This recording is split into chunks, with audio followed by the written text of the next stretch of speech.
Mumbai Indians Rohit Sharma మధ్య కనిపించని యుద్ధం నడుస్తుంది.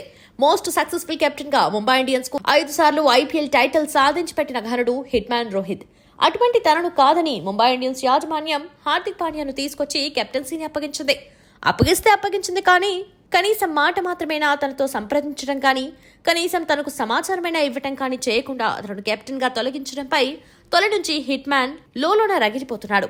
ఆ విషయం రోహిత్ భార్య Mumbai Indians coach Mark Boucher పై చేసిన వ్యాఖ్యలే నిదర్శనం. పోనీ తానేమైనా ఫామ్ లేక ఇబ్బంది పడుతున్నాడా అంటే అది లేదు.